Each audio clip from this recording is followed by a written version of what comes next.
In 1840, a young boy named Booker Webster witnessed a scene that would stay with him for life.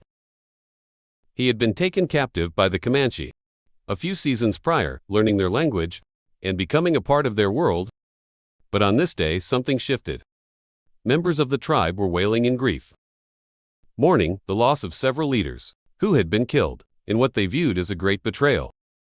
During a council meeting with the Texans, the cries grew louder, and Booker observed a men cutting off their sacred hair, a symbol of deep sorrow among the Comanche. Meanwhile, the women, in a display of their anguish, took knives to their arms and legs, slicing their skin in a ritualistic expression of grief. But this mourning was just the beginning. Anger quickly replaced their sorrow, and Booker watched in horror as preparations for a darker ritual began. Fires were built and stakes were prepared. He understood what was coming. Though Booker was spared, his Comanche mother had adopted and protected him. Other white captives, mostly women and children, were not so fortunate. The captives were subjected to unimaginable tortures, not by the Comanche warriors, as one might expect, but by the women. The Comanche women, often overshadowed by the men's reputation for brutality, were in many cases even more vicious. Comanche women had a hard life, arguably tougher than the warriors. While they didn't carry the same social status as the men, their roles were vital for the tribe's survival. Practically everything outside of war, hunting, and weapon making fell to the women. Clothing, tools, and housing were all their responsibility. It's said that a Comanche woman could set up a teepee in just 15 minutes and take it down in 5, preparing it for transport on horseback. Given their nomadic lifestyle, this efficiency was essential as the tribe moved across the Great Plains. When the men returned from a hunt, it was the women who skinned the animals, dried the meat, and tanned the hides.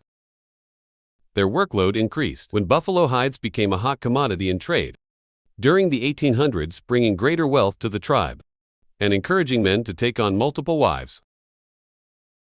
In this polygamous society, the more work a woman could do, the more valuable she was. Comanche women were known for their practicality. Unlike the men, who cherished their long hair as a symbol of status, the women had no such attachments. They often kept their hair short for convenience and to minimize lice and ticks, while the men painted their faces in black for war, representing death. The women used brighter, more vivid colors like reds and yellows. This was just one way in which they differentiated themselves, though they shared in the same fierce spirit that defined their people. Despite their smaller stature, many Comanche women were under 5 feet tall. They were as tough as they come. They weren't warriors by design, but they were expert riders and archers. In a culture constantly under threat, they had to be able to defend themselves and their families. When Comanche camps were attacked by outsiders, it was not uncommon for women to fight just as fiercely as the men. Some accounts from Texas Rangers and U.S. soldiers describe how Comanche women fought to the death, blurring the line between warrior and non-combatant. These women knew what awaited them if they were captured: slavery, abuse, or worse, so surrender was never an option. The women's strength extended beyond the battlefield. They played a crucial role in encouraging raids. And when warriors returned with captives, it was often the women who meted out the punishment. In many cases, this meant torture, as Booker Webster had witnessed. However, not all captives were killed. Some, like Booker, were adopted into the tribe, though this came with its own risks, especially for female captives who were seen as rivals by Comanche women. Establishing dominance within the tribe could be brutal, as was the case with many captives like Matilda Lockhart and Rachel Plummer. Matilda Lockhart was captured at 14 and endured horrific abuse at the hands of the Comanche women. By the time she was returned to the Texans in 1840, she was unrecognizable. Her nose had been burnt off, and her feet had been burned to prevent her from escaping. These acts of cruelty were commonplace for the Comanche, seen as a way of reinforcing social hierarchy within the tribe. Rachel Plummer's story is another chilling example. She was taken during the infamous raid on Parker Fort in Texas in 1836 while pregnant. Throughout her captivity, Rachel was beaten mercilessly, her skin constantly raw and bruised. After giving birth, her baby was killed, an act of cold pragmatism, as the child was seen as a hindrance to her work. The abuse pushed Rachel to the brink, and she often contemplated death as an escape from her torment. In one instance, she defied a Comanche woman who ordered her to fetch a tool for digging roots. Rachel refused, hoping the confrontation would lead to her death. The woman attacked her, pushing her to the ground, but Rachel survived in one particular incident. Rachel found herself locked in a brutal, primal fight with another Comanche woman. Surrounded by a ring of men who cheered and howled, the two women scratched, bit, and grappled on the ground. Rachel, in a moment of sheer desperation, managed to grab a bloody buffalo bone and stood over the woman, stunned that she was still alive. She couldn't fathom why the men, who watched with such indifference, didn't intervene. Not to save her or even the other woman. They simply didn't care. The fight concluded, and the men dispersed as if nothing had happened, leaving Rachel confused but relieved. But her ordeal was far from over. An older woman, clearly insulted by Rachel's earlier altercation, decided to assert her authority.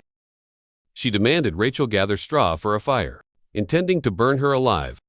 But by now, Rachel had found a new will to live, and once again refused.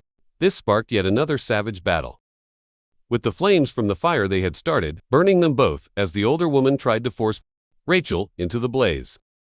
Amused by the spectacle, the men continued to watch but did nothing to intervene. As the fight raged on, the women broke one of the lodge poles. Holding up a teepee, Rachel, despite being injured, once again emerged victorious. The next morning, she was summoned to the men's council house, expecting some form of punishment. To her surprise, they only asked her to repair the lodge pole she had broken during the fight. Her one condition: that the older woman who had attacked her assist in fixing it. The whole situation left Rachel baffled. What Rachel didn't understand at the time was that these fights among the women were a form of establishing hierarchy. Unlike the men who focused on hunting, war, and tribal matters, the women had their own social structure, and disputes often played out in these physical confrontations. The men, uninterested in the women's internal struggles, allowed these fights to happen naturally, sometimes even for their own amusement, but in some cases, these fights actually led to improved relationships. After Rachel's first fight, she surprisingly washed the face of the woman she had beaten. From that point on, the woman became unusually friendly toward her, illustrating how these customs solidified boundaries and respect among the women. This system of hierarchy among Comanche women reveals a side of their culture that is often overshadowed by the men's dominance. In warfare, these women, though seemingly subjugated, were fierce and independent in their own way. However, Rachel's case was different from many other captives. She was a slave to the tribe, valued for her labor, and meant to be ransomed eventually. Her life, though harsh, had some worth in the eyes of the Comanche. But not all captives were treated this way, and many, especially those who didn't serve a purpose, faced a much darker fate in 18. Tensions between the Comanche and Texans reached a boiling point when Texan soldiers attacked a group of Panataka Comanche, killing dozens during what was supposed to be a peaceful council meeting. The Texans had demanded that the Comanche return their white captives, but when the captives didn't appear, violence erupted to the Comanche. This attack was a betrayal beyond words. After learning that their leaders had been slain, the warriors cut off portions of their sacred, long hair in a display of deep grief. Yet it was the women who expressed their sorrow in a far more disturbing manner. Comanche women entered into a frenzied state of mourning, wailing and cutting themselves across their arms, legs, and even breasts. Booker Webster, a young boy who had been taken captive by the Comanche, later recalled witnessing women go to even more extreme lengths. Some chopped off their fingers, while others mutilated themselves so severely that they died from their injuries. But once their mourning turned to fury, the women directed their anger toward the remaining white captives as the Comanche men prepared for war. It was the women who were left to exact vengeance on the prisoners. They carried out horrifying acts of torture on their captives, both adults and children alike, mutilating their bodies, cutting and skinning them before burning them alive. Some of these executions lasted for hours, others for days to the Comanche women. This wasn't just about revenge, it was a cultural practice. Mutilating the enemy was a way of ensuring that their souls would be damaged in the afterlife. In the Comanche worldview, their true tribal name, the Nu, meant the people. and only they were considered worthy of existence. All others were outsiders, destined to suffer the consequences if captured. This grim ritual was seen as an expected part of life. On the plains, if the roles were reversed, the Comanche women fully expected to meet the same fate. While the men fought swiftly on the battlefield, it was in the safety of the camp that the women had the time and freedom to unleash their wrath upon their enemies. They relished these acts and even took trophies, just as the men did on their raids. For settlers on the frontier, the thought of being captured by the Comanche was terrifying, but being taken alive to their camp was often considered a fate worse than death. Those who knew the customs understood that the real horror awaited them at the hands of the women, who were just as brutal, if not more so, than the men. The frontier was a place of constant fear, where survival often meant avoiding capture at all costs.